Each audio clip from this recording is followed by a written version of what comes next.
अब की बार 400 पार, और मैं तो कहता हूँ बधाई हो मोदी जी को। अब की बार 400 पार, लाख बधाई मोदी जी को। अब के बार 400 पार, लाख बधाई मोदी जी को। अब की बार 400 पार, लाख बधाई मोदी जी को। अब के बार 400 पार, लाख बधाई जोशी जी को। वैसे देखा जाए तो नॉर्थ इंडिया में बीजेपी की पकड़ काफी स्ट्रांग है और नॉर्थ ईस्ट के स्टेट्स में भी अच्छा परफॉर्म करती है और 58% लैंड एरिया और 57% पॉपुलेशन पे रूल करती है। लेकिन अब ऑलमोस्ट बीजेपी का वोट बेस इन स्टेट्स में सैचुरेशन पॉइंट पे आ गया है। तो क्या 400 पार वाला लक्ष्य बीजेपी को भारी पड़ेगा?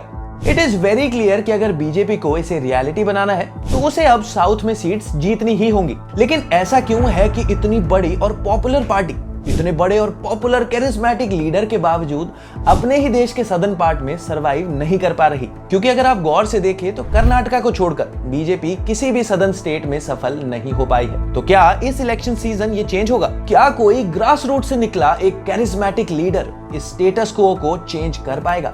जानने के लिए ये वीडियो एंड तक देखिए और हमारे चैनल क्लैरिटी कास्ट को सब्सक्राइब कीजिए। मेरा नाम है सुधांशु, आप देख रहे हैं क्लैरिटी कास्ट।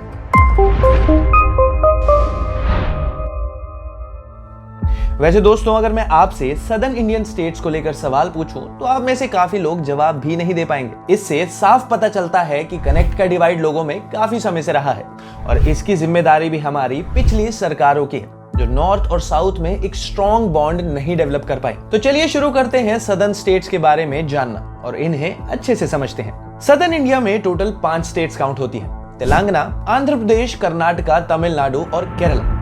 और इनके साथ है एक यूनियन टेरिटरी जो हाल ही में सोशल मीडिया पर खूब वायरल हुई, लक्षद्वीप। यहाँ की टोटल पॉपुलेशन लगभग 25 करोड़ की है। हिस्टोरिकल परफॉर्मेंस, तो अगर हम लोकसभा चुनाव की बात करें तो ये पांचों स्टेट्स टोटल में से 132 सीट्स कवर करती हैं और लास्ट इलेक्शन में इन टोटल सीट्स में से बीजेपी सिर्फ 29 सीट्स जीत पाई और 25 सीट्स तो सिर्फ कर्नाटका से जीती और बाकी बची 4 तेलंगाना से। अब देखने वाली बात यह है कि बाकी बचे हुए स्टेट्स आंध्र प्रदेश, तमिलनाडु और केरला से एक भी सीट नहीं जीत पाई। लेफ्ट का गढ़ माने जाने वाले केरला में आज तक बीजेपी ने एक भी सीट नहीं जीती है। असेंबली इलेक्शंस, तो ये तो हुई लोकसभा इलेक्शंस की बात। इसके बाद अगर स्टेट असेंबली इलेक्शंस को देखा जाए तो बीजेपी का परफॉर्मेंस यहाँ भी कुछ खास नहीं रहा है। 2016 केरला असेंबली इलेक्शंस में बीजेपी ने सिर्फ एक सीट जीती।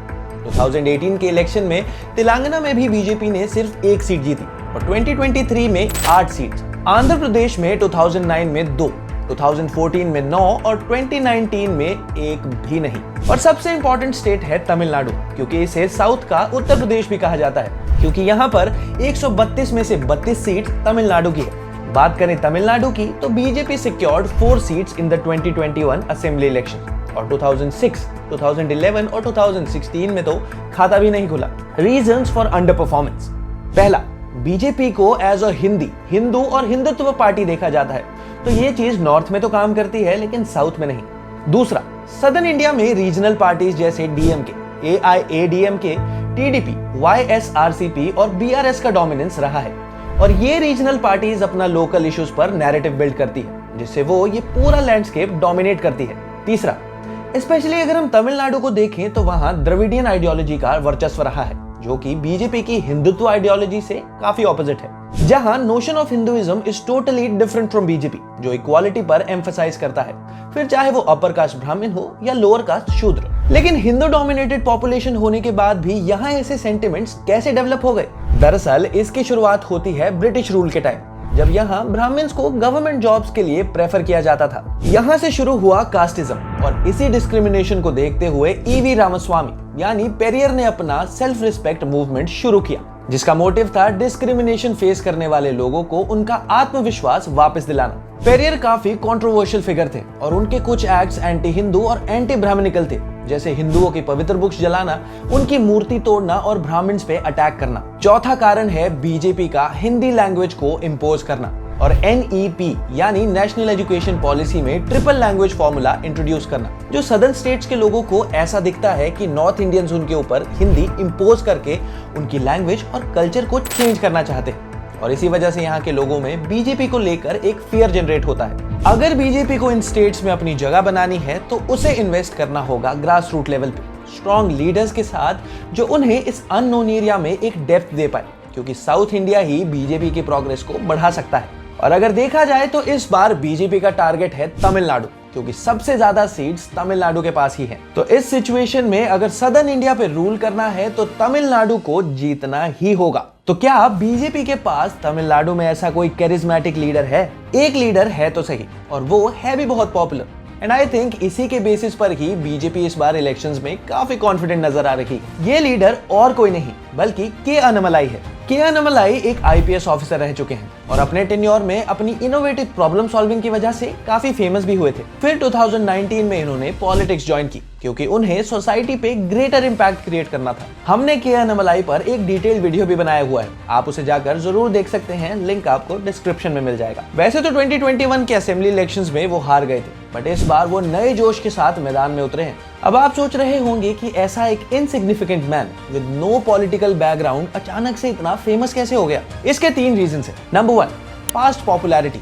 जब वो आईपीएस ऑफिसर थे तो उन्होंने ऑफिस के साथ साथ ग्राउंड लेवल पर भी काफी काम किया, जिससे उनकी पॉपुलैरिटी काफी बढ़ गई थी। नंबर 2, यंग, इंटेलिजेंट और मासेस को अपनी सिंप्लिसिटी से अट्रैक्ट करने वाला एक उन्हीं के जैसा इंसान। अन्नामलाई ने कभी भी अपने आप को सुपीरियर नहीं माना और वो लोगों से जुड़े रहे। Number 3, honesty.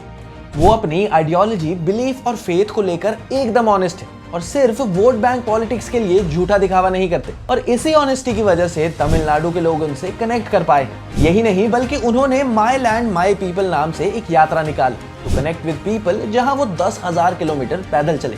इस यात्रा का एम था द्रविडियन मॉडल ऑफ पॉलिटिक्स को एक्सपोज करना और तमिलनाडु के लोगों को इकोनॉमिक्स और कल्चरल मेन स्ट्रीम के साथ रिकनेक्ट करना। अब सवाल ये है कि क्या ये प्रभावी लीडर बीजेपी के अश्वमेघ रथ को साउथ इंडिया में एक्सपैंड कर पाएगा? Let us know in the comments below and stay tuned for more videos. मेरा नाम है Sudhanshu, thank you for watching Clarity Cast. हम मिलेंगे अगले वीडियो में।